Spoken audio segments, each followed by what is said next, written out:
All இன்னைக்கு நம்ம பார்க்க போகிற பார்த்தீங்கன்னா ஆஷாட நவராத்திரி 2025. அதுக்குள்ளே பார்த்தீங்கன்னா மூணாவது நவராத்திரி வந்துருச்சு. வருஷத்தோட மூணாவது நவராத்திரியில் ஆஷாட நவராத்திரி. இன்றைக்கி அமாவாசை 6:30 மேலே தான் வந்துச்சு. ஸோ இன்றைக்கி அமாவாசை எதுமா விநாயகர் சித்தி புத்தியோடு இருக்கிறதும் நம்மளோட எங்கள் குலதெய்வமான முத்தன்னம்பாளையம் அங்காளம்மன் அவங்களையும் இப்போ தான் கும்பாபிஷேகம் கோயிலில். அடுத்து என்னோட அம்மா அப்பாவான மீனாட்சி சொக்கநாதருக்கும் இஷ்ட தெய்வமான அகிலாண்டேஸ்வரிக்கும் இன்னைக்கு பூஜை நடந்து, வராகி அம்பாளுக்கும் இன்னைக்கு சூப்பராக பூஜை நடந்திருக்கு. இங்கே யார் இருக்கான்னு பார்க்குறீங்கன்னா வராகி தான். குத்து விளக்கில் அலங்காரம் பண்ணியிருக்கேன்.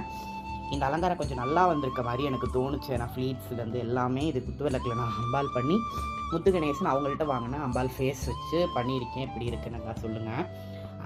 அகிலாண்டேஸ்வரியோட பீடம் தான் வராகி அம்பாலோட பீடம். அகிலாண்டேஸ்வரி தான் வராகி அம்பாலோட சக்தின்னு என்னோட அண்ணா எனக்கு சொல்லியிருக்காங்க. இங்கே இருக்கிற அகிலாண்டேஸ்வரி காயத்ரி அக்கா என்னோட பர்த்டேக்கு கிஃப்ட் பண்ணது. இவளும் 9 நாளும் இந்த பூஜையில் இருப்பா. அதே மாதிரி இங்கே நம்ம வழக்கம் போல் இருக்க வராகி, அதுக்கு கீழே தஞ்சாவூர் வராகி, அதுக்கு கீழே குட்டி வராகி. இங்கே நம்ம வராகிக்கு பூவாடை தான் 9 நாள் போடுவோம். இன்றைக்கி விநாயகர் பூஜைன்றனால புது பாவாடை அபிஷேகம் பண்ணி புது பாவாடை ஜுவல்ஸ் எல்லாம் பூசு போட்டு இங்கே அலங்காரம் பண்ணியிருக்கேன். ஓகே, நம்ம நாளைக்கு ஆஷாட நவராத்திரியோட முதல் நாள் பூஜையில் பார்க்கலாம். ஓகே, பாய்.